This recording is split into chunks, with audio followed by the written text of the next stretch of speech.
So what is going on YouTube? Quick video breaking down my pre-market routine, as well as what I look for every single day in the morning to get my general biases. And I'm gonna break down as well on my most recent journal, so you guys can have a better idea. But I'm gonna get kind of right into the sauce. The first thing I do is I go on CNBC. Now, the reason why I go on CNBC is because I want to get a general look of what's going on in the market. This is going to give me something called my fundamental analysis.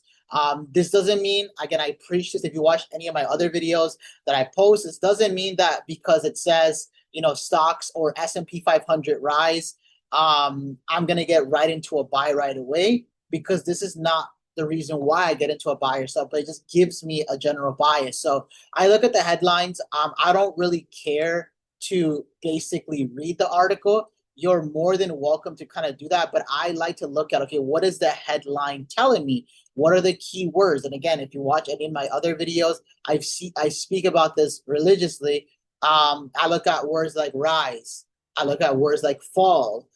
This gives me a general idea of what's happening in the market. Like, are we overall bullish? Are we overall bearish? What has London printed, and likely going to happen going into New York Open? Now, once I do that, then I obviously go on Forex Factory and I kind of see if we have any red folder days. So for example, this upcoming week, Tuesday, Thursday, and Friday, we do have several red and orange folder days. These are days that you want. These are days, sorry, that you want to be aware of. These are events you want to be aware of, because all of these events affect the currency pair or the indice that you're trading. Now, for me, I trade the S&P 500. I trade indices. So anything regarding the U.S., it's going to affect the pair that I trade. So I want to make sure that I'm prepared and I have an idea of what's going on, because I could have the most beautiful bias, but because I didn't know there was a red folder day, I could take a massive loss because obviously the candles wick and whatnot due to news. Now, when it comes to my general actual chart breakdown, I like to start off at the 4-hour. Now, during the 4-hour, I look at what happened during the market during Asia session, which is number one. What happened during the market during a London session? That gives me a general idea of obviously it's called support and resistance, or supply and demand. But I like to call it my ceiling and my floor. I'm able to identify my key ceiling that I want to see us break and my key floor that I want to see us break. Now, the other thing that I look at is I look at imbalances in the market. I look at, okay, what is going on in the chart? So for example, for those of you guys that do not know, which you guys should know, I look at things like this, right? Fair value gaps, also known as imbalances, in my chart. And the reason why I look at this is because these play like a magnet. Now, I also look at what was London's high of the day. So for example, if we're looking at Thursday, right, we're speaking specifically Thursday, sorry, not Thursday, my apologies, Friday. We can see that Friday on the 4-hour, London high was basically right here, right? London high was basically here. And ironically, it plays very smoothly with my levels that I already pre-marked up. So for those of you guys who do not know, I mark up my levels on my chart. So these black lines, they're not just art. They're literally my key levels that I like to personally call them my floor and my ceiling. This is going to help me identify breakouts, break and retest. And that's the type of style that I like to trade. And I pair that with order flow. It allows me to get good entries and sniper entries. It allows me to also see institutions getting in the market. So now that we kind of have our ceiling, because remember, guys, this move happened during New York, because obviously you guys can see down here, I'm looking at the 4-hour chart. So right now, let me just rewind this actually. Maybe I can kind of do it from here. Perfect, right over here. Perfect. So we have our London high right here. So this is London high right over here. So this is my roof, right? This is my roof. Price is in the middle. Now, in order for me to confirm a buy, I want to see my price break the roof and continue on, not just break it and then come back down. I want to see a full break and then up to the upside. So that's when I'm going to get into a buy. So I have this area marked up as a key level. Ironically enough, it's where my my ceiling markup is right over here.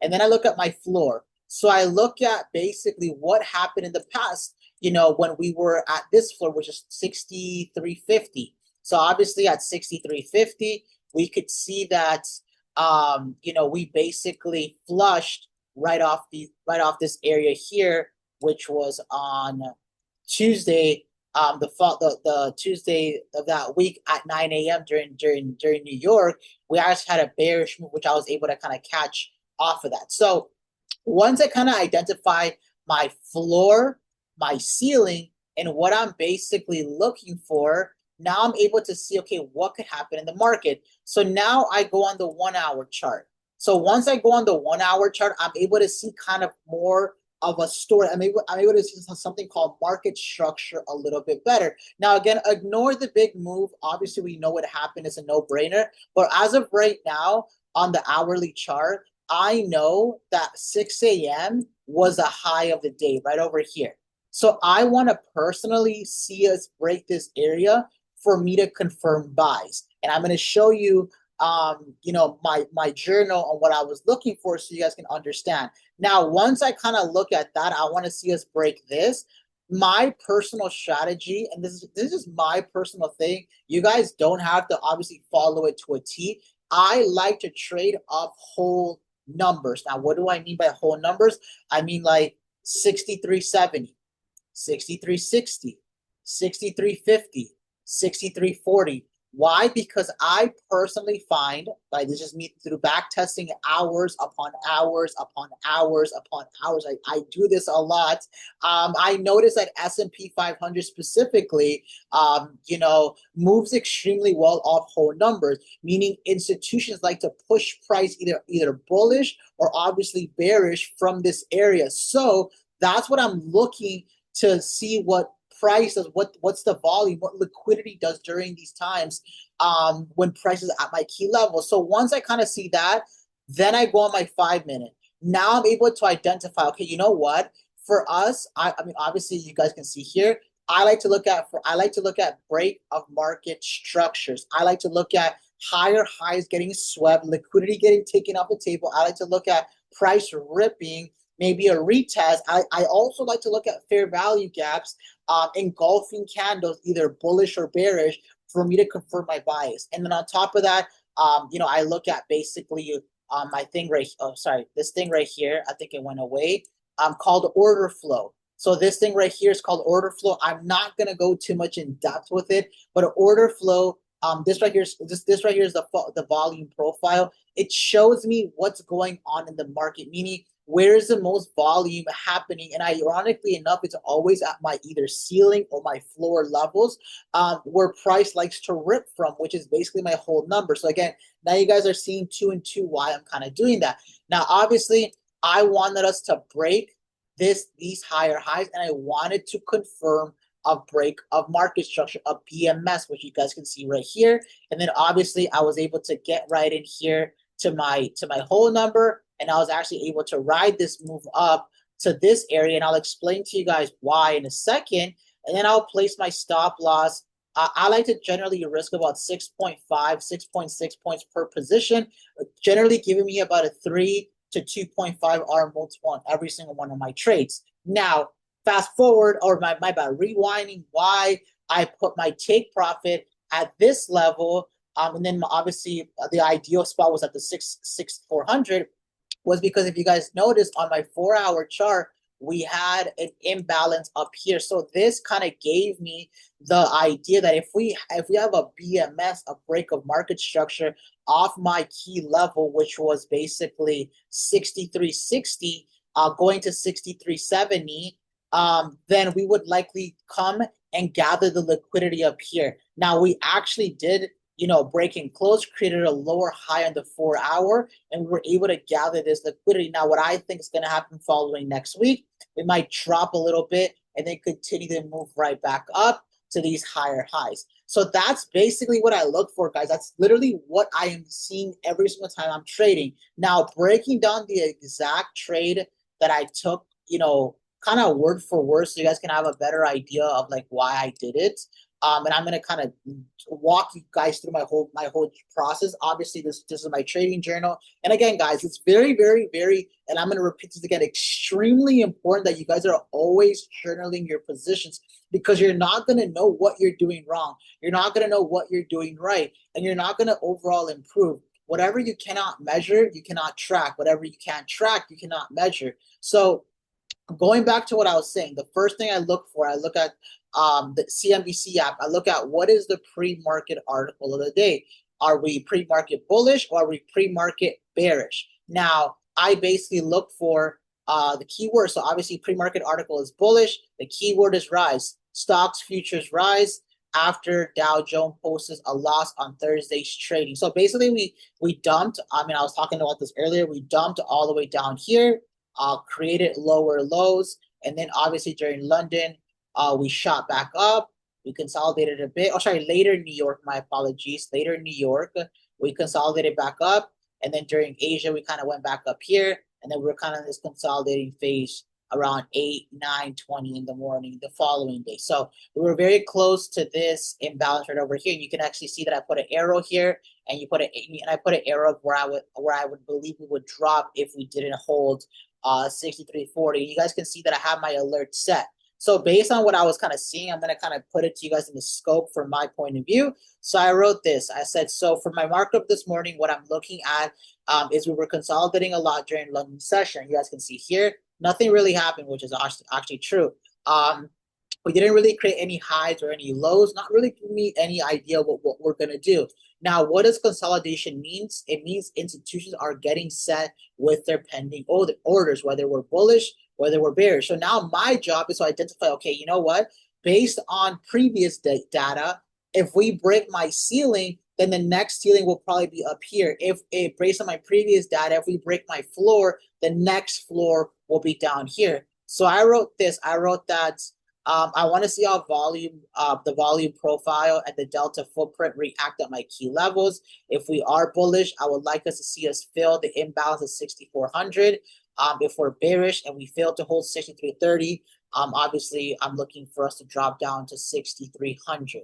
I'm always ready to adjust to the market, but that's what that's what I'm looking at. I'm waiting for the volume profile, the delta to show me how price action reacts at my point of control area, or my floor and my ceiling area, which is my whole numbers, which is just kind of like how I like to personally trade, just my personal preference. Now, post game, this is what we had.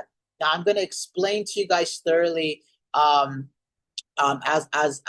detailed as I possibly can, so you guys can understand. Now, the reason why I took this position, just based on price action specifically, I kind of broke that down a little bit earlier. We broke market structure.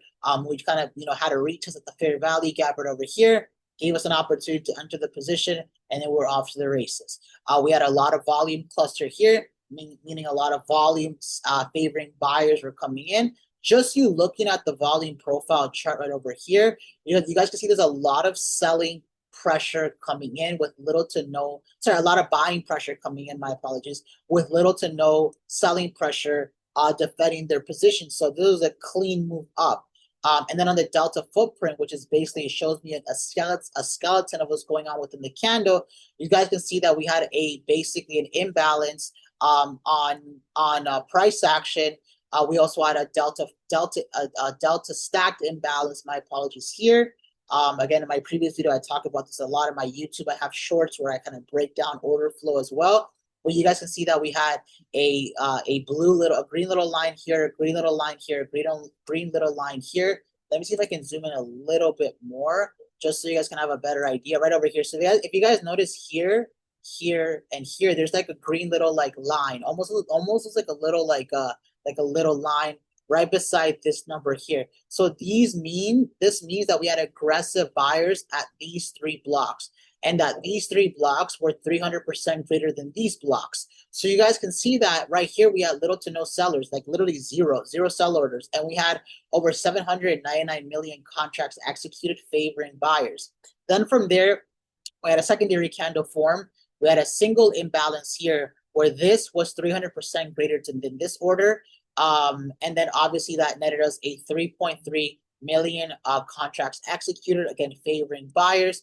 Obviously, You guys can see very little to no sellers. Same thing with this one, another imbalance here. Same thing with this one, and then same thing with this one. So we had green deltas, which showing me that buyers were in control.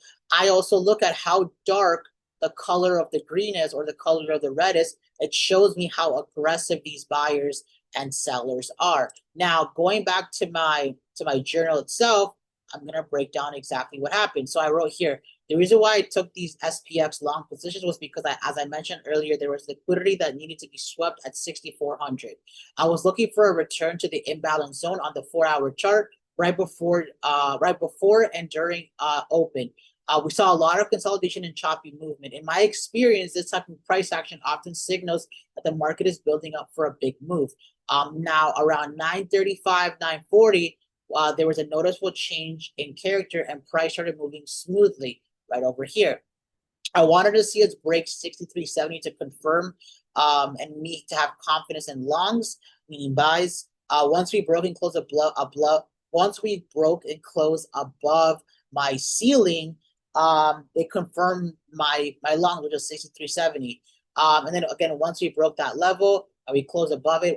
We formed a fair value gap, which retested before the major move, which was literally right over here, which gave me the confidence we're going to keep going up alongside of the order flow charts, delta, and volume profile.